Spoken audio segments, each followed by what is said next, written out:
Let me start our chapter. ठीक है? The chapter name is Sector of the Indian Economy. It is the chapter of economics. Economics is a part of SSD, as you know very well. ठीक है जी?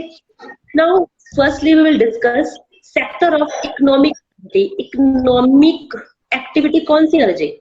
देखो रजे, ये जो हमारी चीज बाजार से खरीदते हैं, बेचते हैं, तो हम बात कर रहे थे हमारे सेक्टर ऑफ इंडियन इकोनॉमी। ठीक है जी? अगर हम मार्केट से कोई चीज खरीदते हैं, है ना, या आपने कभी सोचा कि मार्केट तक वो चीज कैसे पहुंची? आप आज बनी बनाई शर्ट है पहन रहे हो, बैग है, स्कूल बैग है, वो ले रहे हो, बुक्स है वो खरीद रहे हो, लेकिन इनको बनाने के लिए क्या चाहिए होता है? सबसे पहले रॉ मटेरियल, है ना? तो वो रॉ मटेरियल जो है, वेयर इट कम्स, ये कहाँ से आता है? तो हमारी जो इंडियन इकोनॉमी है, it is divided into 3 sectors. Shirt is made up of cotton. So अब हम यहाँ देखेंगे कि कॉटन आई कहाँ से? कॉटन कहाँ से आएगी रजे? एग्रीकल्चर सेक्टर से। तो हमारा जो एग्रीकल्चर सेक्टर है, इसको प्राइमरी सेक्टर भी कहा जाता है। So agriculture sector is known as primary sector. ये हमने कॉटन की बात की कि ये जो कॉटन है, ये नेचुरल रिसोर्सेज है, और ये रिसोर्स हमारा कहाँ से आता है? एग्रीकल्चर से आता है। सेम डेयरी की बात है, तो डेयरी में क्या आता है? मिल्क। और मिल्क कहाँ से आता है? बायोलॉजिकल प्रोसेस से, it means from the animals. ठीक है?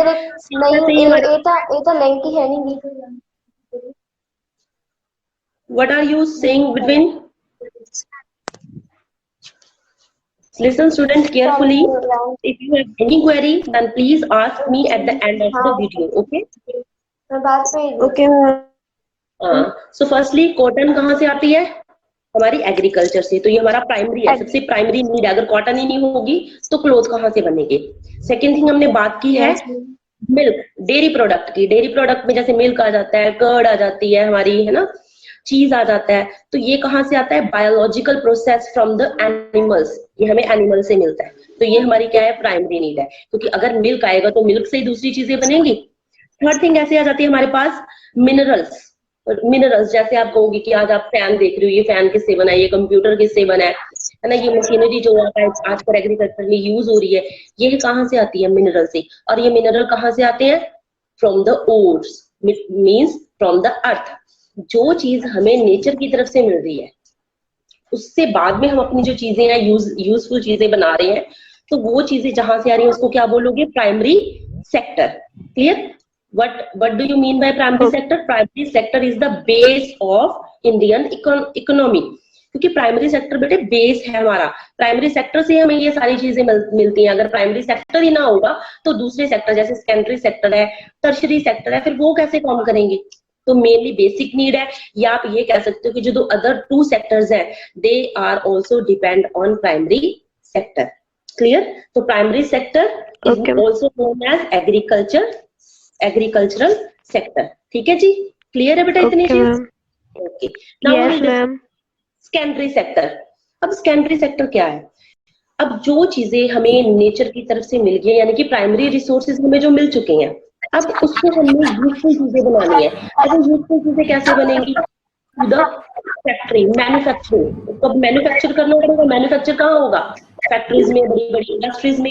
ठीक है? तो secondary sector cover activity. Secondary sector में क्या कवर होता है? एक्टिविटी कवर होती है, इन विच जिससे नेचुरल प्रोडक्ट को चेंज किया जाता है into other form through the way of manufacturing that is associated with industrial activity. Clear? Means to say रजे, नेचुरल प्रोडक्ट को चेंज करना किसमें? यूजफुल चीजों में। अब वो यूजफुल चीजें किस प्रोसेस के थ्रू होंगी? मैन्युफैक्चरिंग के थ्रू। मैन्युफैक्चरिंग कहाँ की जाएगी? इंडस्ट्रीज में। क्लियर?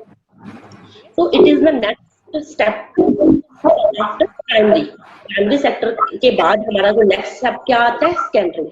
कि जो चीजें हमारे पास अवेलेबल है, रॉ मटेरियल अवेलेबल है, उसको हमने यूजफुल थिंग्स में कन्वर्ट करना। लाइक वही मैंने आपको पहले एग्जांपल दिए, कॉटन है। कॉटन से देखिए मुझे कितनी चीजें बनती हैं। शुगर केन है, शुगर केन से क्या बनता है? गुड़ भी बनता है, बनती है। तो ऐसे ही जो अर्थ से सॉइल है, वो सॉइल मिलती है, सॉइल को ब्रिक्स बनाने के लिए यूज करते हैं। ठीक है? हमारा सेकेंडरी सेक्टर है, it is also known as industrial sector. Like primary sector known as agricultural sector, secondary sector is known as industrial sector. So these are the two sectors. Now third sector is tertiary sector. अब Rajit tertiary sector में क्या है? First sector में हमने क्या देखा कि हमारे पास रॉ मटेरियल है. सेकेंडली उस रॉ मटेरियल को हमने किस में कन्वर्ट कर लिया? यूजफुल गुड्स में कन्वर्ट कर लिया. अब वो यूजफुल गुड्स को हमने मार्केट तक पहुंचाना है. अब वो मार्केट तक कैसे पहुंचेंगे? थ्रू द ट्रांसपोर्टेशन, है ना. अब ट्रांसपोर्टेशन के लिए हमें क्या चाहिए? गाड़ियां चाहिए, सड़कें चाहिए, प्रॉपर फैसिलिटीज चाहिए कि हम रॉ मटेरियल को शॉप्स तक और शॉप्स से पूरी इंडस्ट्री मतलब मार्केट तक वो पहुंच सके. ठीक है. तो टर्शरी सेक्टर क्या है? उन जो ऊपर वाले दोनों सेक्टर है दोनों से डिफरेंट है. दीज एक्टिविटी में क्या है? इस एक्टिविटी में प्राइमरी और सेकेंडरी सेक्टर जो है दोनों इन्वॉल्व होते हैं. इन दोनों की इन्वॉल्वमेंट की वजह से ही टर्शरी सेक्टर ग्रो करता है. फॉर एग्जाम्पल है जैसे गुड्स है जो हमने प्रोड्यूस की है प्राइमरी सेक्टर में, उसको यूजफुल बनाया हमने सेकेंडरी सेक्टर में. अब क्या चाहिए हमें? ट्रांसपोर्ट चाहिए. ट्रांसपोर्ट जैसे ट्रक्स चाहिए, ट्रेन चाहिए, ताकि वो जो मटेरियल है हमारे होलसेल और रिटेल शॉप्स में पहुंच सके. अब उन जो हमारे पास मटेरियल पहुंच चुका है उनको स्टोर करने के लिए भी जगह चाहिए, तो स्टोरेज का खर्चा भी आता है. नेक्स्ट थिंग है वी टॉक. अब हमें अपना सामान बेचना है. एक होलसेलर जो है वो रिटेलर को सामान जो है वो डिस्ट्रीब्यूट करता है, तो उनमें कनेक्शन होता है किसके थ्रू? कम्युनिकेशन के थ्रू. और कम्युनिकेशन किसके थ्रू होता है? Through the telephone. ठीक है. अब वो फोन के थ्रू क्या है? एक दूसरे से कम्युनिकेट करते हैं. ठीक है. अब कम्युनिकेशन करते हैं तो देखो रजी बहुत सारी चीजें ऐसी हैं जो मटेरियल है हर एक के पास अवेलेबल नहीं होता. उसके लिए उनको क्या आती है? मनी भी बोरो करनी पड़ती है. अब वो मनी कहाँ से बोरो करेंगे? या तो मनी लेंडर से बोरो करेंगे या फिर बैंक्स के थ्रू क्या है वो लोग जो है ये चीज जो चला रहे हैं, इतना ट्रांसपोर्ट का सिस्टम चला रहे हैं, कम्युनिकेशन का सिस्टम चला रहे हैं, उनको स्टोरेज का खर्चा आता है. तो ये सारी चीजें बेटा आती है टर्शरी सेक्टर में. टर्शरी सेक्टर क्या करता है? जो प्राइमरी सेक्टर है, जो सेकेंडरी सेक्टर है, उसको एक तरह से आप ये कह सकते हो कि उसको आगे बढ़ाने के लिए जरूरी है. अगर टर्शरी सेक्टर ना हो तो माल फैक्ट्री में बना ही रह जाए, हम तो पहुंचे ही ना. ठीक है. तो टर्शरी सेक्टर में हमारा क्या आ जाएगा? कम्युनिकेशन आ जाएगा, ट्रांसपोर्टेशन आ जाएगी, बैंकिंग आ जाएगी. और इसके अलावा एक और चीज है जो कि जैसे डॉक्टर्स है, टीचर्स है, वॉशरमैन है, बार्बर्स है, कॉबलर्स है, ये भी सर्विस सेक्टर टर्शरी सेक्टर में जो हमें क्या प्रोवाइड करते हैं? सर्विसेज प्रोवाइड करते हैं. तो हर एक तीनों सेक्टर जो है बेटे इनको तीनों के नेम एक और नेम है, जैसे कोई और तरीके से जानते हैं. जैसे प्राइमरी सेक्टर को हमने एग्रीकल्चर के नेम से जाना, सेकेंडरी सेक्टर को इंडस्ट्रियल सेक्टर के नेम से जाना और टर्शरी सेक्टर को सर्विस सेक्टर भी कहा जाता है. क्लियर है रजे? अब हमने देखा कि ये तीन सेक्टर है जहां से चीजें क्या है ग्रो की जाती हैं, फैक्ट्री होती हैं, देन फैक्ट्री होती है, मार्केट तक पहुंचती है. ठीक है. Comparing the three sector. अब हम इन तीनों सेक्टर को कैसे कंपेयर कर सकते हैं? ठीक है. ये रजे हमारा नेक्स्ट टॉपिक है. सो वेरियस प्रोडक्शन एक्टिविटी होती है प्राइमरी सेक्टर में, सेकेंडरी में, टर्शरी सेक्टर में. लार्ज नंबर ऑफ गुड्स और सर्विसेज जो है हमें प्रोवाइड की जाती है. इन तीनों सेक्टर्स में बहुत सारे लोगों को एम्प्लॉयमेंट मिल रही है. अगर ये देखो कि फैक्ट्रियों में काम करने के लिए पर्सन चाहिए, मैन पावर चाहिए, तो मैन पावर भी क्या है? एक एसेंशियल रिक्वायरमेंट है किसकी? प्रोडक्शन की. जैसे हमने लास्ट चैप्टर में भी पढ़ा था कि लेबर इज द मेन आप ये कह सकते हो कि रिक्वायरमेंट है. ठीक है. So how do we count the various goods and service? अब हम सर्विस देखो बेटे, मटेरियल हमें रॉ मटेरियल मिल गया. मान के चलो कि एक चीज है कॉटन है, हम किसी मार्केट से किलो के हिसाब से खरीद रहे हैं, 10 रुपए किलो के हिसाब से, लेकिन वही चीज में देखो उसको बनाने के लिए, उसको मैन्युफैक्चर करने के लिए कितना कुछ उसमें और भी चीजें ऐड की जाती हैं. उन चीजों की पूरी कॉस्ट बनाई जाती है. सिर्फ हम रॉ मटेरियल के बेस पे ही किसी चीज की वैल्यू जो है डिफाइन नहीं कर सकते, क्योंकि प्रोसेस कितना कुछ चाहिए होता है उसको एक फिनिश गुड देने के लिए. तो वो चीज जो हमारे पास आती है उसको आप फाइनल प्राइस के रूप में भी कह सकते हो, फाइनल गुड भी कह सकते हो, जिसमें कि सारा कुछ इंक्लूड होता है. एक रॉ मटेरियल जो है उससे लेके फैक्ट्री तक पहुंचाना, फैक्ट्री में गुड्स बनना, उस गुड्स को बनने के बाद ट्रांसपोर्ट करना उसमें रिटेलर के पास, होलसेलर के पास, ये सारा कुछ कंबाइन होता है मुझे. फिर जाके जो एक चीज है उसका फाइनल प्राइस बनाया जाता है. ठीक है जी.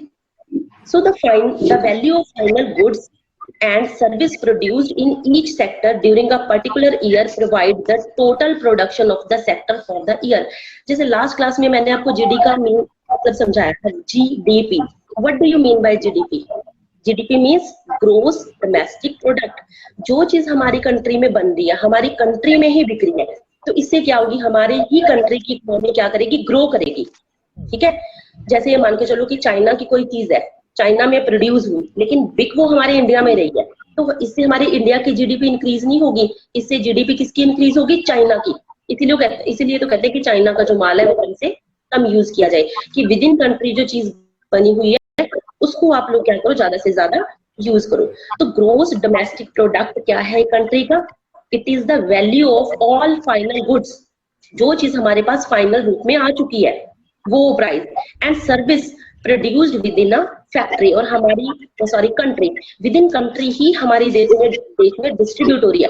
अगर हमारे इंडिया का जो कोई भी थिंग है, अगर वो बनकर किसी अनदर कंट्री में जाके हम उसको डिस्ट्रीब्यूट कर रहे हैं, उसको सेल कर रहे हैं, तो इससे हमारी इंडिया की जीडीपी इंक्रीज होती है जी. क्लियर है जी? सो इंडिया में सबसे मेन जो टास्क है वो है हमारी जीडीपी को इंक्रीज करना. अगर हमारी जीडीपी इंक्रीज होगी तो अब हमारे देश से पॉवर्टी कम हो जाएगी. ठीक है. तो GDP is undertaken by a central government ministry. ये इसका सारा प्रोसेस कौन देखता है? सेंट्रल गवर्नमेंट देखती है. किसकी हेल्प से? With the help of other state government और यूनियन टेरिटरी की जो गवर्नमेंट है, उनके सहयोग से, उनकी हेल्प से हमारे देश की जो जीडीपी है उसको मेजर किया जाता है. उसको बढ़ाने के लिए नए नए तरीके, नई नई पॉलिसीज अपनाई जाती है. क्लियर है जी? अब रजे हमारे पास नेक्स्ट टॉपिक है हिस्टोरिकल चेंज इन सेक्टर. कैसे टाइम टू टाइम अगर हम कंपैरिजन करके देखें तो how three sectors are increasing और चेंजिंग डे बाय डे. ठीक है. Generally, it has been noted from the history of many now developed country. जो पहले स्टार्टिंग में थी, अगर आपके पास बुक है तो शायद आपके पास एक चार्ट बना हुआ है जिसमें क्या है, प्राइमरी सेक्टर, सेकेंडरी सेक्टर और टर्शरी सेक्टर, तीनों का डिफरेंस करके बताया हुआ है. कि देखो सबसे ज्यादा जो लोग हैं वो प्राइमरी सेक्टर में काम करते हैं, लेकिन अगर हम 40 इयर्स एगो देखें तो प्राइमरी सेक्टर में सबसे ज्यादा लोग काम करते थे, लेकिन आज के टाइम पे अगर आप देखोगे तो टर्शरी सेक्टर में ज्यादा लोग काम कर रहे हैं, ज्यादा लोग अपनी सर्विसेज दे रहे हैं अपनी कंट्री को. ठीक है जी. Many people would now take up other activity. बहुत सारे लोगों ने क्या किया है कि जो हमारी प्राइमरी एक्टिविटीज है उनको छोड़ के, इसमें से निकल के उन्होंने टर्शरी सेक्टर में, सेकेंडरी सेक्टर में काम करना हमारा शुरू कर दिया है. उसमें जैसे क्राफ्ट पर्सन हो गए, ट्रेडर हो गए, etcetera. Buying and selling activity increase many time. खरीदने बेचने के का जो प्रोसेस है वो काफी गुना बढ़ चुका है. बिसाइड इसके अलावा there are also transporter administrator. Transport का काम भी बहुत ज्यादा हो रहा है. So from the primary sector, the most people were also employed in this sector. Primary sector में भी लोग काम कर रहे हैं, लेकिन इसके अलावा इससे ज्यादा लोग आज किस सेक्टर में काम कर रहे हैं? टर्शरी सेक्टर में काम कर रहे हैं. ठीक है. Those people who had earlier worked on farms, जो पर्सन पहले खेतों में काम करते थे, now began to work in factories. अब वो किसमें काम करना शुरू कर दिया उन लोगों ने? फैक्ट्रीज में. अब आप ये देखो, फार्म्स किसके अंडर आते हैं? एग्रीकल्चर के अंडर आते हैं. उन्होंने एग्रीकल्चर सेक्टर से निकल के फैक्ट्रियों में काम करना शुरू कर दिया. फैक्ट्रीज किस सेक्टर के अंडर आती हैं? सेकेंडरी सेक्टर के अंदर आती है. ठीक है जी. सो अब आप ये कह सकते हो कि जो टर्शरी सेक्टर है, टर्शरी सेक्टर एक इम्पॉर्टेंट पार्ट बन चुका है हमारी टोटल प्रोडक्शन का. अगर टर्शरी सेक्टर ना हो तो हमारी जो कंट्री है वो ग्रो नहीं कर सकेगी. हमारा जो सामान है बना बनाया वो फैक्ट्रीज में बंद रह जाएगा. अगर टर्शरी सेक्टर है तो चीजें हमारे पास इजीली अवेलेबल है, हम तक पहुंच रही है. ठीक है जी. अब हम बात करते हैं कि प्राइमरी सेक्टर, सेकेंडरी सेक्टर और टर्शरी सेक्टर जो हमारे इंडिया में है उसमें क्या डिफरेंस है और किस तरह से जो है ग्रो किया गया है. अब टर्शरी सेक्टर ने बहुत ज्यादा ग्रो किया है as comparison to another two sectors. Okay. Over the 40 year between 1970 to 1971 से लेके 2010 जो I think I have cleared earlier कि टर्शरी सेक्टर में बहुत ज्यादा लोग आज काम करने लगे हैं. क्यों कर रहे हैं टर्शरी सेक्टर में बहुत ज्यादा लोग काम? क्यों उस सेक्टर को छोड़ के, एग्रीकल्चर सेक्टर को छोड़ के, प्राइमरी सेक्टर को छोड़ के उन्होंने टर्शरी सेक्टर में काम करना शुरू किया. अरे जी इसकी कुछ रिक्वायरमेंट है या आप ये कह सकते हो कि क्यों हमारे लिए इंपॉर्टेंट बन चुका है, we'll discuss. First, in any country, several services such as hospital, educational institution, post and telegraph service, police station, court है, विलेज एडमिनिस्ट्रेशन ऑफिसेज है, म्यूनिसिपल कॉर्पोरेशन है, डिफेंस है, ट्रांसपोर्ट है, बैंकिंग है, ये सारी चीजें बहुत ज्यादा रिक्वायरमेंट है इनकी हमारे देश में। ठीक है, हमें पता है कि हमारी जो पॉपुलेशन है 65% पॉपुलेशन हमारी एग्रीकल्चर में इंक्लूड है, बट नाउ ये क्या बन चुकी है, एक नेसेसिटी बन चुकी है टर्शरी सेक्टर हमारी, क्योंकि इन चीजों के बिना देखो जी हॉस्पिटल के बिना, पुलिस स्टेशन के बिना या फिर म्यूनिसिपल कॉर्पोरेशन के बिना, ट्रांसपोर्ट के बिना नहीं चल सकता। ठीक है, तो ये क्या बन चुकी है, एसेंशियल रिक्वायरमेंट बन चुकी है। These can be considered as basic service in a developing country, as you very well know कि our India is a developing not developed country. किसी भी डेवलपिंग कंट्री के लिए इन सारी चीजों को डेवलप पहले करना ज्यादा जरूरी है। अगर ये चीजें किसी कंट्री में होंगी then we can develop. Secondly thing क्या है, secondly the development of agriculture and industry leads to the development of service such as transport, trade, storage and the like, यानी कि इसकी तरह और भी चीजें। as we have already seen, greater the development of primary and secondary sector, most would be demand for such service. अगर secondary sector और primary sector को grow करना है तो हमें पहले अपना tertiary sector जो है उसको strong करना होगा। ठीक है जी, तो फर्स्टली क्या था हमारे पास कि हमें ये सारी चीजें यानी कि टेलीग्राफ है, कम्युनिकेशन है, एडमिनिस्ट्रेशन है, बैंकिंग है, ये सारी चीजों को मेनली ग्रो करना पड़ेगा। सेकंड थिंग क्या है कि सेकंड थिंग तो स्टोरेज है, ट्रांसपोर्ट है, ट्रेड है, इसकी जैसी और बहुत सारी चीजें हैं जो कि प्राइमरी सेक्टर और सेकेंडरी सेक्टर के लिए जरूरी है, तो उसके लिए क्या चाहिए, पहले हमें टर्शरी सेक्टर चाहिए। थर्ड चीज क्या है रजे, third as income level rise, क्योंकि जैसे जैसे टर्शरी सेक्टर में एडवांसमेंट होगी, टर्शरी सेक्टर ज्यादा से ज्यादा ग्रो करेगा, तो हमारा कंट्री का जो इनकम लेवल है ऑब्वियस है वो बढ़ेगा ही बढ़ेगा। So third, as economic level rise, certain section of people start demanding many more service like, अगर देखो रजे टर्शरी सेक्टर में लोगों को इनकम ज्यादा होगी, अगर लोगों को इनकम ज्यादा होगी तो वो क्या करेंगे, उस इनकम को उन्होंने कहीं खर्च भी तो करना है, तो उनकी डिमांड क्या बढ़ेगी कि हम ईटिंग आउट, कि हम बाहर खाने जाएं, टूरिज्म घूमने जाएं, शॉपिंग करें, हमारे प्राइवेट हॉस्पिटल हो, प्राइवेट स्कूल्स हो हमारे बच्चों को जहाँ पे अच्छी एजुकेशन मिल सके, प्रोफेशनल ट्रेनिंग मिल सके, etcetera. You can see the change quite sharp in cities, specially in big cities. बहुत बड़ी बड़ी सिटीज हैं जो जहाँ पे ये जो टर्शरी सेक्टर की वजह से जो लेवल इनकम ऑफ लेवल बढ़ा है, तो उनकी वजह से ये सारी चीजें जो है, अब मुंबई जैसे शहर में, दिल्ली जैसे शहर में जाके देखो, वो बहुत एडवांस सिटीज है हमारी, जहाँ पे टूरिज्म है, बाहर खाने का ट्रेंड है ज्यादा, यहाँ लोग मोस्टली दिन में एक बार का खाना जो बाहर जाके खाते हैं। ठीक है जी, फर्स्ट क्या है, सॉरी फोर्थ है, over the past decade or so, certain new services such as those based on information and communication technology, ये रजे एक अब पार्ट बन चुका है, आईटी जिसको बोलते हैं, information and communication technology, it become essential part of our life. अगर आपके पास ये है तो आप किसी मर्जी प्रॉब्लम को सॉल्व कर सकते हो। मीन टू से कि हमें टेक्नोलॉजी की नॉलेज होनी चाहिए।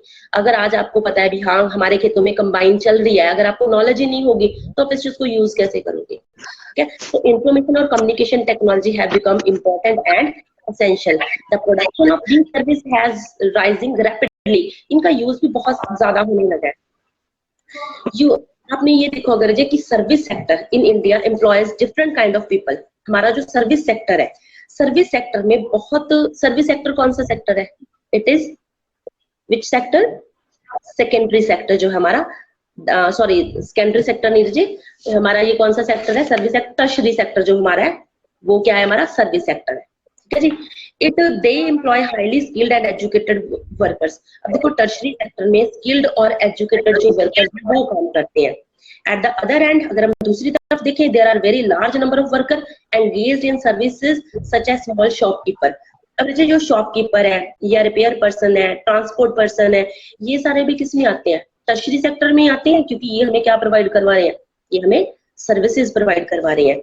These people barely manage to earn a living, yet they perform these services because no alternative opportunity. देखो रजे, जो स्मॉल शॉपकीपर है, रिपेयर पर्सन है, ये बेचारे ये क्यों कर रहे हैं? हालांकि इस चीज से उनके घर का खर्चा जो है वो भी प्रॉपर वे में नहीं चल पाता, लेकिन फिर भी क्यों बेचारे मजबूर है? क्योंकि इनके पास कोई अदर सोर्सेज ही नहीं है। अगर इनके पास अनदर सोर्सेज होगा तो ये छोड़ के उस चीज के लिए काम कर सकते हैं, ठीक है? तो इसीलिए कहते हैं only a part of this sector is growing in importance. इसलिए टर्शरी सेक्टर में ज्यादा से ज्यादा क्या होना चाहिए? फैक्ट्रीज लगानी चाहिए, ज्यादा से ज्यादा जो लोगों को सर्विसेज प्रोवाइड करवानी चाहिए, लोगों को एम्प्लॉयमेंट देनी चाहिए। Where are most of people employed? सबसे ज्यादा पीपल कहाँ पे एम्प्लॉयड है? देखो जैसे कि हम पहले बात कर चुके हैं कि सबसे ज्यादा लोग किस सेक्टर में काम कर रहे हैं? हमारे प्राइमरी सेक्टर में काम कर रहे हैं, ठीक है? यहाँ पे मेरे पास ग्राफ बना हुआ है जिसमें दोनों का कंपैरिजन करके बताया हुआ है कि 1970 में जो एग्रीकल्चर में 70% लोग काम कर रहे थे, 2009 और 10 का डाटा मेरे पास, वो कम हो गई। अब उसकी जगह पे ओनली 55% प्राइमरी सेक्टर में काम कर रहे हैं। जहाँ पे टर्शरी सेक्टर में 10% लोग काम कर रहे थे, अब टर्शरी सेक्टर में 30% लोग काम कर रहे हैं। तो आप ये देखो कि प्राइमरी सेक्टर से निकल के लोगों ने कहाँ पे आना शुरू कर दिया है? किस सेक्टर में काम करना शुरू कर दिया? टर्शरी सेक्टर में, ठीक है?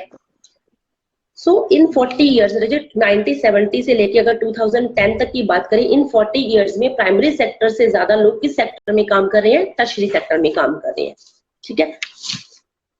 इसका रिजल्ट क्या है कि more than half of the worker in the country are working in primary sector, mainly in agriculture, producing only a quarter of GDP. अगर जो पर्सन सिर्फ एग्रीकल्चर से बिलोंग करते हैं, सिर्फ एग्रीकल्चर ही करते हैं, वो देश की जीडीपी में अपना ज्यादा हिस्सा नहीं डाल सकते। जबकि अगर उसमें से कुछ पर्सन निकल के हमारे कम टर्शरी सेक्टर में आ जाते हैं, तो टर्शरी सेक्टर क्या है? टर्शरी सेक्टर जीडीपी बढ़ाने में ज्यादा हमारा हेल्प करेगा। तो यहाँ पे उन्होंने एग्जांपल ली हुई है, मैं आपको बताती हूँ।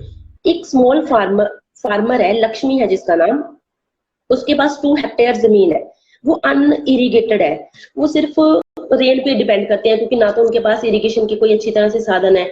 उनके घर पे 5 मेंबर्स हैं, वो पांचों मेंबर मिलके क्या करते हैं? सिर्फ खेती बाड़ी का ही काम करते हैं, ठीक है? ज्यादातर सिचुएशन उनकी, मतलब ज्यादातर उनका समय कहाँ बीतता है? सिर्फ उसी खेत में काम करने के लिए, जहां पे वो सिर्फ ज्वार और अरहर की खेती करते हैं। इसके अलावा थर्ड वो क्रॉप्स बीज ही नहीं सकती, ठीक है? तो क्यों? क्योंकि उनके पास है ही सोर्सेज ही नहीं है। अगर यहीं पे ये सिचुएशन क्या कहलाती है? Under employment. अंडर एम्प्लॉयमेंट क्यों कहलाती है? क्योंकि यहाँ पे उनके पास उधर सोर्सेज ही नहीं है। अगर उनके पास और कोई काम करने के लिए सोर्स होता है, यानी कि कोई फैक्ट्री होती या कोई और चीज होती, तो वहां जाके काम कर सकते थे। लेकिन अब वो सिर्फ डिपेंड किस पे है? उनकी वो 2 हेक्टेयर जमीन जो उनके पास है और 5 लोग वहां पे काम कर रहे हैं, ठीक है? So where people are apparently working, but all of them are made work less their potential. अब देखो 2 हेक्टेयर जमीन है, 5 पर्सन उसमें काम कर रहे हैं। हम ये नहीं कह रहे कि वो 5 पर्सन वेले बैठे हैं, नहीं, वो फ्री नहीं बैठे, वो काम कर रहे हैं। लेकिन अगर आप ये देखो कि जहां पे उन 2 पर्सन से काम हो सकता है, वहां पे वो 5 पर्सन काम कर रहे हैं, 3 पर्सन एक्स्ट्रा, है ना? सो देखो यहाँ पे लिखा है ना कि where people are apparently working, जहाँ पे लोग काम कर रहे हैं, but all of them are made to work less, लेकिन अपनी जरूरत से कम। जो उनकी जरूरत है, आप देखो सिर्फ 2 हेक्टेयर जमीन से 2 फसलें बीज के वो सारे साल का खाना या सारे साल के अपने खर्चे जो है नहीं निकाल सकते। और this kind of underemployment is hidden in contrast to someone who does not have a job and is clearly visible as unemployed. जैसे मैंने आपको पहले बताया कि ये चीज क्या है? उनके पास कोई सोर्स ही नहीं है अनदर कि वो कहीं और जाके काम कर सके। Hence this is also called discussed employment. अब यहाँ पे देखो जी क्या है डिस्कस्ड एम्प्लॉयमेंट? मतलब क्या हुआ डिस्कस्ड एम्प्लॉयमेंट का? कि जहाँ पे हमें क्या चाहिए थे? सिर्फ 2 लोग चाहिए थे काम करने के लिए, वहां पे 5 पीपल काम कर रहे हैं और 3 पीपल एक्स्ट्रा है, तो वो एक्स्ट्रा भी अपनी पोटेंशियल सिर्फ उसी में लगा रहे हैं। तो ये क्या है? डिस्कस्ड एम्प्लॉयमेंट है। एक होती है जी सीजनल अनएम्प्लॉयमेंट। सीजनल अनएम्प्लॉयमेंट क्या होती है? सिर्फ जब सीजन होता है तब वो पर्सन काम करते हैं। जैसे हमारे यहाँ पे खेतों में हम क्या करते हैं? हम ये क्या करते हैं? ले आते हैं धोना उगाने के लिए, बाद में बस ठीक है सीजन हुआ, हमारा काम खत्म हुआ, हमने उनको मतलब काम से भेज दिया कि ठीक है अब हमें जरूरत नहीं। वो सीजनल होती है कि सिर्फ सीजन के समय पे काम मिलता है उनको, ठीक है? अब आप डिस्कस्ड एम्प्लॉयमेंट के बारे में जिसमें हमने बात की, जिस दुश्मन जहां तक हमने चैप्टर किया है वहां तक क्लियर हुआ है चैप्टर आप लोगों को? सुप्रीत? Yes ma'am. चैप्टर वहां तक क्लियर हुआ है बेटा? If you want to ask any question, then you can. If you have any problem or any confusion in between the chapter, you can ask from me. Now you can listen to me. Yes, ma'am. Okay.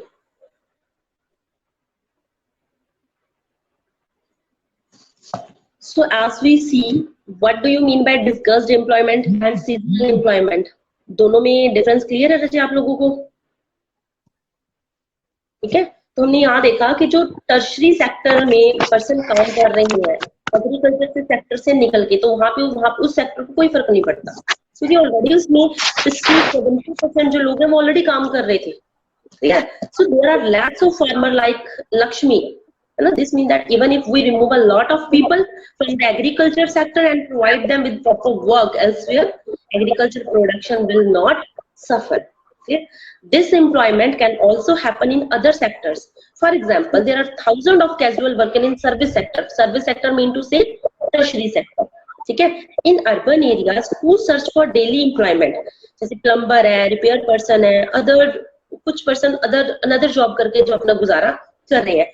Many of them, उनमें से बहुत सारे लोग ऐसे हैं जिनको daily basis पे काम नहीं मिलता.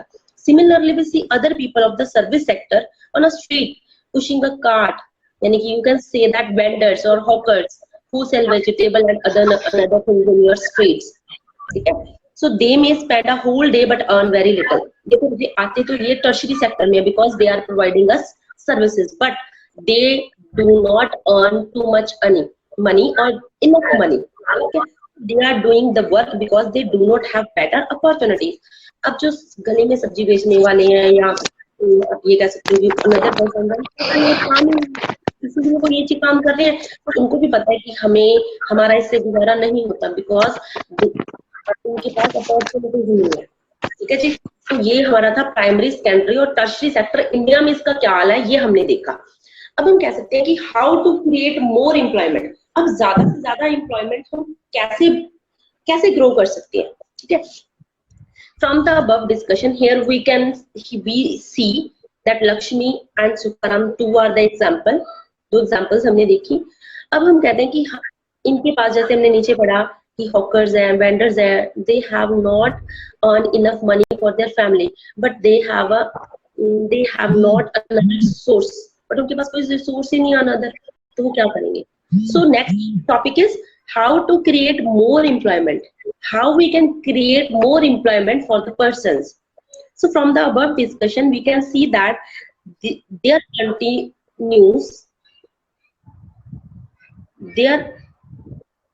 there continues to be considerable unemployment in agriculture. There are also people who are not employed at all. In what ways can one increase employment for people? Let us look for some examples है रजी, और example से हम इसको clear करेंगे. Take the case of Lakshmi. जैसे लक्ष्मी के पास कितने हेक्टेयर जमीन थी? 2 हेक्टेयर जमीन उनके पास प्लॉट था. ठीक है, जो क्या था? अनइरिगेटेड था, क्योंकि वो सिर्फ डिपेंड किस पे थे? रेन पे. अगर गवर्नमेंट कुछ पैसे खर्च करके, कुछ मनी स्पेंड करके, या फिर बैंक जो है उनको लोन प्रोवाइड करवाता, उनको एक वेल उनकी फैमिली के लिए बना के देता, तो वो क्या कर सकते थे? अपनी जो 2 एकड़ जमीन है उससे थर्ड जो क्रॉप है वो भी ले सकते थे. जैसे वीट मान के चलो, थर्ड क्रॉप वीट उगा रहे हैं, अगर वो वीट उगाते तो वो क्या कर सकते थे? उस वीट को मार्केट में बेच के अपनी जो फैमिली है उनके लिए और ज्यादा अर्न कर सकते थे. ठीक है, अब अगर लक्ष्मी के पास और कोई सोर्स नहीं था, इसीलिए वो ये कर रहे थे. अगर उनके पास सोर्सेज होते तो वो ज्यादा से ज्यादा क्या कर सकते थे और उनका खर्चा और पैसा कमा सकते थे. ठीक है जी, तो if the government invest some money, अगर गवर्नमेंट मनी खर्च करके ट्रांसपोर्टेशन में या फिर स्टोरेज के लिए, या उनके पास बेटर उनको प्लेसेस बना के देती, तो शायद लक्ष्मी की जो कंडीशन वो पहले थी वो ना होती, वो इससे बेटर अपनी जो सर्वाइवल है वो कर सकती. Lakshmi need is not confined to water alone. सिर्फ लक्ष्मी को क्या बेटा, सिर्फ क्या वो वेल सिर्फ दे देते, कुआं खुदवा के दे देते, क्या उसके पास सफिशिएंट था क्या उसके लिए? वो नहीं. इसके अलावा क्या चाहिए उसको? सीड भी अच्छी क्वालिटी की चाहिए, फर्टिलाइजर चाहिए, एग्रीकल्चर इक्विपमेंट चाहिए एंड पंप सेट चाहिए, ताकि वो ड्रॉ कर सके वाटर को through the under the earth surface. Being a poor farmer, she cannot afford many of these, so she will have to borrow money from the money lender and pay a high rate of interest. If the local bank gives her credit as a reasonable interest, then she will able to buy all these things. ठीक है, एक और वे रजे उन्होंने बताया है कि जैसे villages है, विलेजेस में हम मोस्टली क्या देखते हैं कि जो बच्चे 5 to 29 और 30 एज के हैं, अडल्ट हैं, वो मोस्टली एग्रीकल्चर सेक्टर में काम करते हैं। तो गवर्नमेंट की तरफ से एक प्लानिंग कमीशन बिठाया गया जिसमें तकरीबन हम ये कह सकते हैं कि 20 लाख जॉब्स जो है पर्सन को दी गई। सबसे पहले तो आपने नरेगा स्कीम का नाम सुना होगा, I think so. NREGA scheme जो है वो 2005 जो है उसमें चलाई गई, लेकिन इसका जो इसको इफेक्ट में 2001 अप्रैल 2008 में ही ले आया गया था। इसके अंदर क्या था कि पर्सन्स जो कि जिनको जॉब की जरूरत है उनको 100 डेज की एम्प्लॉयमेंट दी जाए। किसके थ्रू? गवर्नमेंट के थ्रू। ठीक है, पूरे ईयर में यानी कि 365 डेज में से 100 डेज की एम्प्लॉयमेंट उनको प्रोवाइड करवाई जाए। अगर 100 डेज की एम्प्लॉयमेंट जो एक गवर्नमेंट उनको नहीं प्रोवाइड करवा पा रही या नहीं उनको काम दे पा रही, तो वो क्या करेगी? उनको अलाउंस देगी, उनको अनएम्प्लॉयमेंट अलाउंस दिया जाएगा। अनएम्प्लॉयमेंट का मतलब क्या होता है? बेरोजगारी भत्ता, कि उनको गवर्नमेंट उनके खाते में पैसे डालेगी ताकि वो अपने सर्वाइवल कर सके। सबसे पहले ना एक और चीज बनाई गई थी, राइट टू वर्क। ये जो राइट टू वर्क का कंसेप्ट है सबसे पहले इंडिया के 200 डिस्ट्रिक्ट में बनाया गया, लेकिन इसकी कामयाबी के बाद में देखते हुए 130 लॉन्च कर दिया गया। ठीक है जी, यहाँ हमारा हाफ चैप्टर कंप्लीट होता है। जो हमारा नेक्स्ट टॉपिक है जिसमें 3 और 4 टॉपिक्स जो है हमारे और रहते हैं, तो इसको हम अपने नेक्स्ट वीडियो में क्लियर करेंगे। अब आप लोग if you want to ask any query, any question, then you can ask me freely. अगर आप लोगों को कुछ भी समझने नहीं आया है तो प्लीज आप पूछ सकते हो, you can ask questions. Supreet, Sukhman, have you clear all the topic रिजे? Yes, ma'am.